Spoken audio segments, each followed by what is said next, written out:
Okay, so nag-end tayo dito kanina sa response si Tita Ana kay Fiona, which is dapat 2019.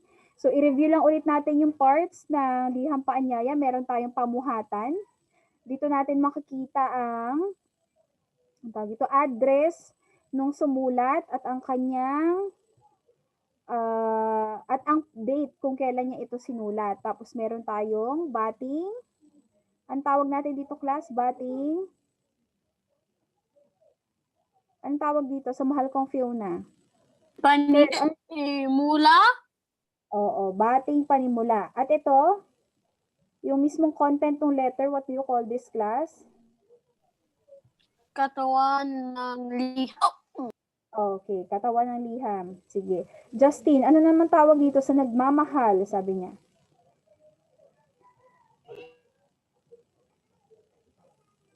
Justin, anong tawag natin dyan?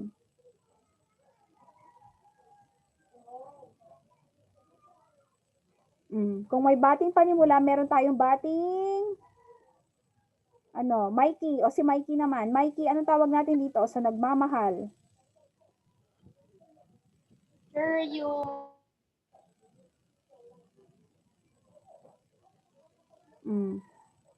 Hala, nalimutan nyo agad. Ano, Mikey, ang tawag natin dito? Wakas. Okay, may nagsabi na. Okay, Ryle, banggitin mo nga ulit, Ryle, kung anong tawag natin dito sa nagmamahal dito. Ito ay tinatawag natin. Bating pangwakas. Okay, bating pangwakas. At syempre, ang huling bahagi ay tinatawag nating lagda or the signature. Okay. Ayan. So, since tapos na tayo dyan, okay, dumako naman tayo sa mga importante o mahahalagang bagay sa loob ng isang liham paanyaya. Ayan. So, sa katawan ng liham, ito yung mga dapat nating tandaan. Dapat nakasulat dito ang lugar, kasuotan, petsa at oras kung kailan magaganap ang pangyayari. Sa pamuhatan, syempre ang address ng sumulat at petsa. Sa bating panimula, syempre wag nating kakalimutan ang pangalan ng sinusulatan natin. Okay? Para makarating ito sa tamang tatanggap nung sulat. Okay? Lagda, wag kakalimutan ang pangalan at lagda ng sumulat. Lagda is the Tagalog term for signature. Okay? Naintindihan ba ito, class? May tanong ba tayo tungkol sa liham paanyaya? Hello po. Question? May tanong po ba? None? Okay, sige. Lily, Alexander, Brian. Ayan, mag-turn on kayo ng camera. Ang dami naka-off ang camera. Sukman, Brian, Raiden, and Alexander ulit. Mag-on po ng camera, please. Hindi kayo makita ni teacher. Ayan. Sige, malinaw na ba? Sukman, malinaw na ba sa iyo ang bahagi ng liham paanyaya? Sukman?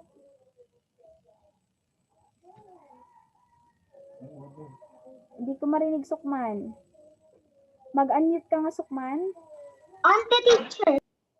Okay. Anong tawag natin doon sa nagmamahal? Sabi niya. Nagmamahal. Oh. Anong tawag natin sa bahaging yun? Sir, may drink sa water. Okay, sige. Mag-drink ng water. Okay lang. Sukman, anong tawag natin doon? Ito, Sukman, oh. Anong tawag natin dyan? Sa nagmamahal, sabi niya.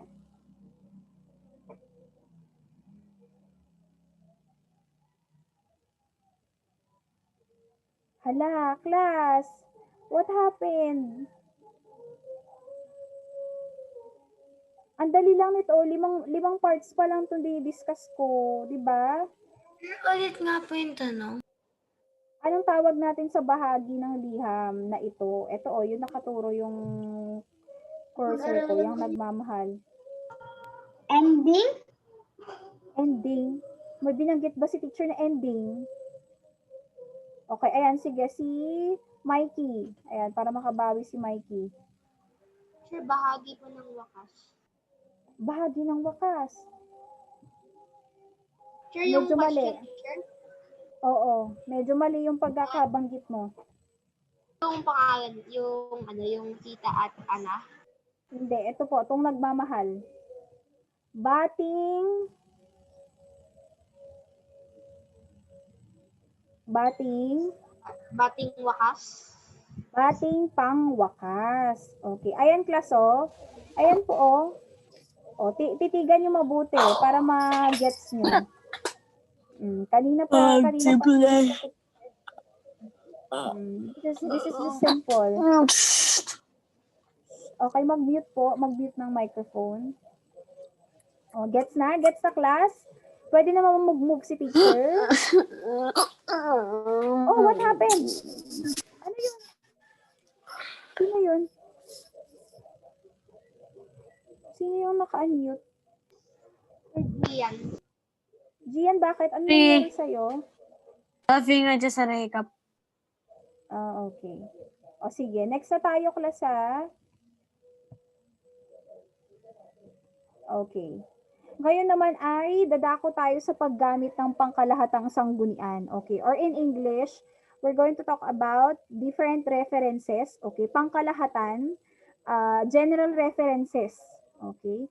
Pag sinabi nating references, ito yung mga ginagamit natin, okay, para maghanap ng impormasyon noon habang wala pang internet. Okay. Nung wala pang internet, class, ito yung ginagamit natin mainly. Pero ngayon, mostly kasi nagre-rely na tayo kay Google. So, ano ba itong mga pangkalahatang sanggunian na ito?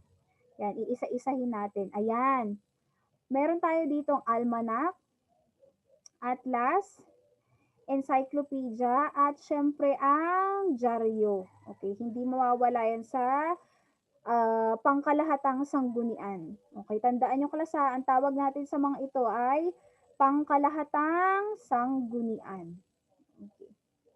Sige, so mag-start muna tayo sa almanac. Ano nga ba ang almanac? Okay. Nakita nyo na ba to sa library class? For sure, sa mga mahilig pumunta sa library, nakakita na ng ganito. Binabasa nyo ba ito mga to? Do you read Yes. this book? Not yet pa. Yes, I always read Not yet. Very good, Kurt. Kurt, ano ang paborito mo sa mga to? Almanac, atlas, encyclopedia, o dyaryo? Encyclopedia Universala Britannica. Yes. Usually, ito talaga yung collection ng ng books na meron tayo dun sa sa library. Diba? Yan yung parang, ito yung brand ng encyclopedia na madalas makikita natin sa isang library. Wala na pala yung green screen picture. Okay. Anyway, ayan. So, almanac muna ang pag-aaralan natin. Ano nga ba ang almanac? Okay. Ang almanac, class, ay taunang inilalathala. Pag sinabi nating taunang inilalathala, ito ay pinapublish yearly. Okay? Pakitandaan, class, ha? Ang almanac ay yearly Is it pinapublish. like one, it Once a was year. published on 2019 and it was published on 2018, ganyan? 2020. Yes.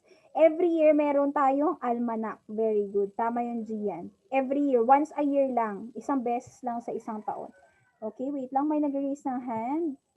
Questions, clarifications? Mikey, naka-raise ng hand. Ral, Jasmine, Gian, Kurt. Okay, sige, paki-lower na po yung mga hands. Okay. So, yearly to, pinapublish. Ngayon, class, ano kaya ang laman ng almanac? Okay. Dito natin makikita ang lagay ng panahon. Oras ng pagsikat at paglubog ng araw. Okay. When will the sun rises and when will the sun go down? Nakasulat lahat yan sa almanac. Mga pangyayaring pampanahon. Okay. Kung kailan magkakaroon ng full moon, eclipse, meteor shower, at mga araw kung kailan mabuting magtanim. Okay. Populasyon, tapos world record. Makikita rin natin ang world record sa loob ng almanac. At iba pa. Okay, makakakita rin din tayo dito ng iba pang inaasahang mangyayari sa buong taong tulad ng prediction. For example, okay, sa almanac, class, makakita rin tayo ng lucky color of the year, anong year of the tayo ngayon, year of the ox, year of the rabbit, ganon. Makikita rin natin yun sa isang almanac. Okay, and usually, class, pinapublish to bago matapos ang isang taon. Okay, so basically yung 2020, okay, meron ring Almanac Class 2020 kahit na ganun yung mga pangyayari ng 2020. Okay? So basically tungkol ito sa mga kaganapan. Okay, sa mga nangyari sa buong taon. Okay po? Okay, gets na ba yung Almanac Class? May tanong ba kayo sa Almanac? Okay, kung ano makikita niyo sa Almanac? Usually mga phenomenon, yung mga aantabayanan natin sa susunod na taon. Halimbawa, ang tawag dito, horoscope. Okay, pwede lumabas dyan. Magiging lucky ba ang Year of the Tiger for this year? Mga ganong bagay. Okay, wait lang.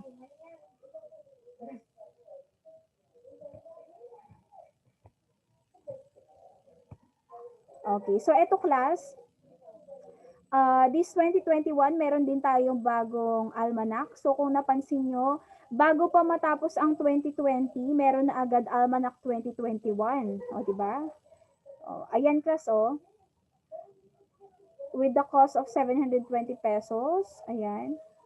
It's the latest Kid Almanac. So usually, ito yung maraming pictures na nakikita natin sa library. Ayan. Tapos meron din tayong World Almanac and Book of Facts 2021. Okay, nakasulat dito yung statistics ng COVID-19 during 2020. Parang nga siyang recap, sabi ko sa inyo. Parang recap na nangyari sa buong nakaraang taon. Okay, so ito yung laman niya. Oh. Okay, parang year in review. Okay. May tanong pa tayo sa Almanac class. Any questions about Almanac? Okay, so ano yung features ng Almanac? Dito natin makikita yung review sa buong taon, kung ano yung mga nangyari sa buong taon. Lucky color for that year. Phenomenon ng mga nangyari. When mag-lunar eclipse, mag-meteor shower, ganun. Yes, And yes, there's yung mga and ganon. also even there's color. transitions or maybe Oo. junctions of the planet. Mga sumikat Yeah. na, ang tawag dito, mga sumikat na sakit, may sakit ba na nangyari no 2020, ganyan, mga politiko, ganyang eksena. Okay. Sige. Next, Atlas. O ito, Atlas, pag naririnig natin ng Atlas, ang iniisip agad natin, mapa. Mapa ng iba't ibang kontinente. Okay? So, dito sa Atlas, makakita tayo ng mga iba't ibang impormasyong pang geografiya or geography. Ito, dito natin makikita ang iba't ibang mapa ng iba't ibang bansa at kontinente sa mundo. So, kung maghahanap tayo ng mapa ng Pilipinas, mapa ng Asia, mapa ng Antarctica, makikita natin ito lahat sa Atlas. Okay, pero ngayon class, sa panahon natin ngayon, okay, since napakabigat ng Atlas, di ba class? Mabigat ito pag dadalhin mo ito kung saan-saan. Meron na tayong tinatawag na Google Map o Google Earth. Gumagamit ba kayo ng ganito, class? Do you use Google Maps? No. Yes, I Never heard definitely that. use Google Earth. I definitely Pero- use Google Earth. Pero naririnig nyo na kung ano ang Google Map. Have you heard about Google Map before? I have Google Map. Oh yeah, I have heard Oo, Google yes. Maps.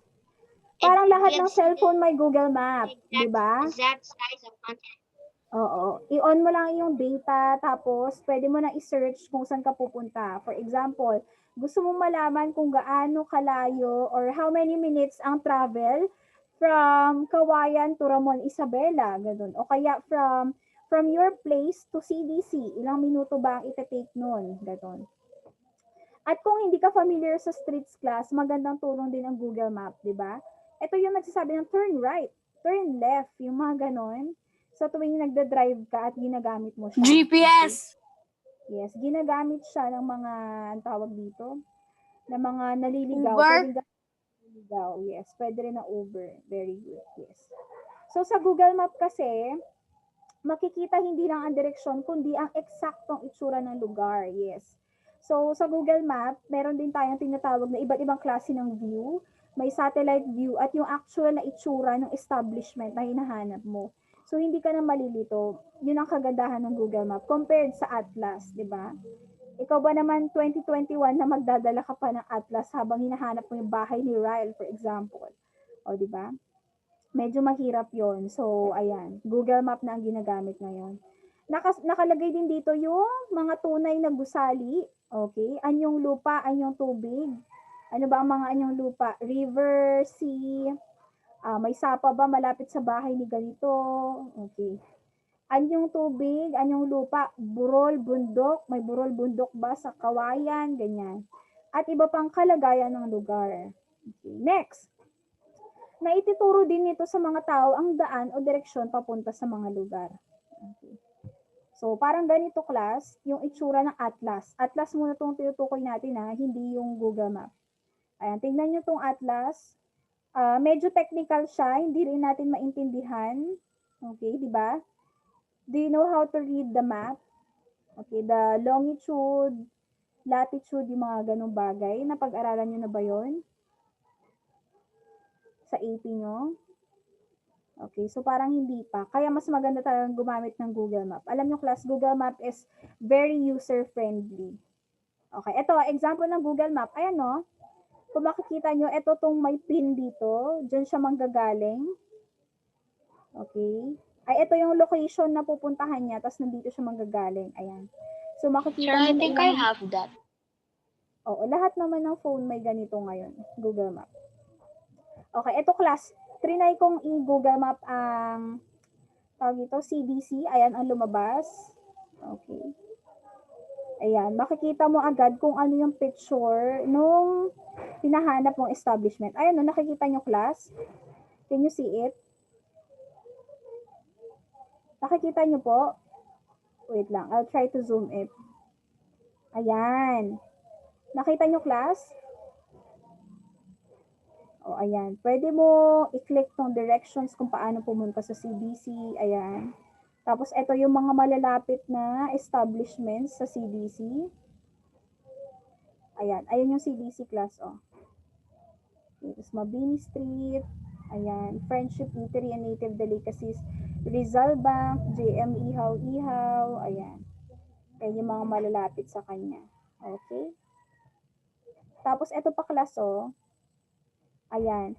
Sa Google Map, pwede ka rin mag-search ng mga nearby restaurants, groceries, hotels na malapit sa'yo. Okay, yun ang kagandahan ni Google Map. Okay, next. Sinerch ko How pala do I- dito sa Google Maps sa computer. It actually does this. Yes. Okay, magandang gamitan ang Google Map. You should try it also soon. Okay, next. Encyclopedia. Ano naman ang makikita natin sa encyclopedia? Okay, halimbawa gusto nyong i-check kung meron ba kayo sa encyclopedia. Usually kasi class, ang mga naipapublish sa encyclopedia, yung mga may nagagawang maganda, like mga artist, ano pa ba? Both Mga online and politiko. offline. Oo, mga Online. politiko. Yes. Pero ang encyclopedia, minsan alphabetically arranged siya. Yung mga traditional na encyclopedia, parang itong Britannica, alphabetically arranged siya. Pero meron na rin yung encyclopedia na ganito class, o tingnan nyo. Naka-separate siya depende sa information na hinahanap mo. Halimbawa, literature. Yung mga konsepto tungkol sa literature. Ano ba sino ba si Athena, si Aphrodite, what is Greek literature, what is Norse mythology. Okay, makikita mo lahat yun sa encyclopedia na yan, na literature. Meron ding law and politics, malamang tungkol ito sa politika, ganyan. Okay, so ito, sa encyclopedia, makikita natin ang mga detalyadong impormasyon tungkol sa iba't ibang paksa at ito ay nakaayos ng paalpabeto. Okay, so kahit sinong hanapin mo sa encyclopedia na kilala, okay, pwede mo dito mahanap. Pwede ring mga halimbawa, gusto mong hanapin ang tawag dito, kung sino ang nakaimbento ng penicillin, for example, mahahanap mo yun sa encyclopedia.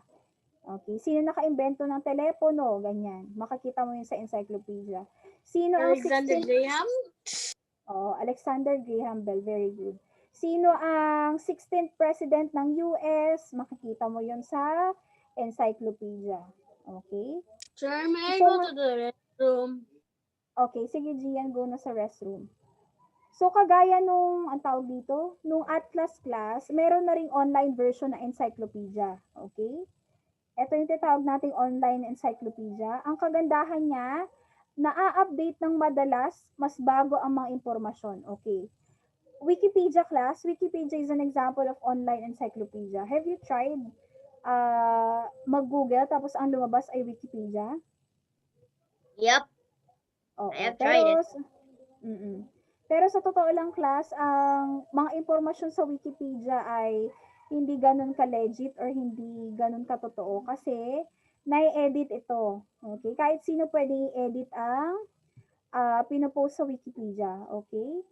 So, ayun, sa mga high schoolers, sinasabi ko sa kanila na dapat hindi nila gamitin ang Wikipedia. Okay? So, eto class, meron akong example ng encyclopedia. Ayan, usually pag naghahanap ka ng iba't ibang klase ng birds, okay, makikita mo yan sa encyclopedia. Okay? Sir, saan Ayan. encyclopedia sa amin? Ito yung actual na encyclopedia, hindi pa ito yung online encyclopedia. Okay, Nathan, yes? Do you have a question, Nathan? Sure, may I be?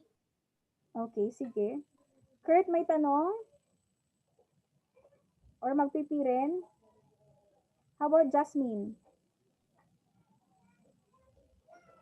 Kurt? Wikipedia is very great. Even though it's edited, it's great. I have tried it What? over a lot of times. Wikipedia. Yeah. Wikipedia. Pero yun nga sinasabi ko, do not believe everything that you see in Wikipedia. Okay? Kasi minsan may ang tawag dito, may maling information. Dapat mag-search ka pa ng iba. Sure. Ayan. Yes, Jasmine? Sure, hindi ko po kayo marinig. Ha? Kailan pa? Ngayon lang or kanina pa? Naku, paano to? Wait lang. Sure, nagulat po ako, nakikinig ako ngayon. Biglang wala naman po akong marinig. Kanina naman po, sure, gumagana.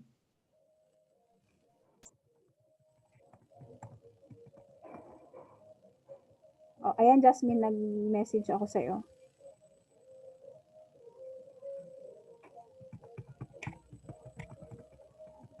Sige, sure. Okay. Okay, sige, class. Ito naman is the online encyclopedia that I was able to search sa internet. Okay, tignan nyo yan, class.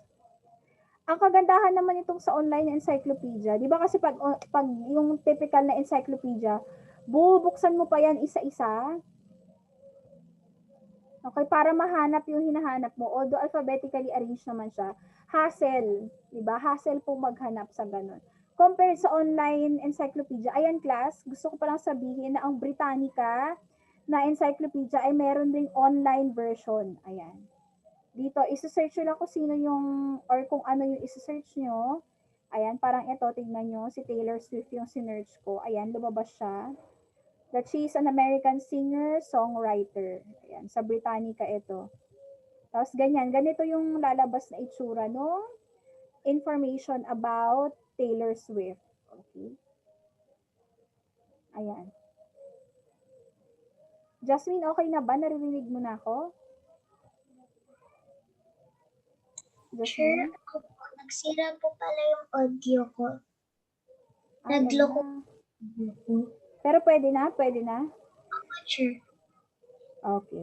O, sige. So, clear na ba tayo, class, sa, dito, sa encyclopedia? May tanong ba kayo about encyclopedia? Any questions about encyclopedia? Okay, malapit na. Sure, maganda Malapit pala na yung ito. online encyclopedia. Kasi kahit ano, sure, i-search mo.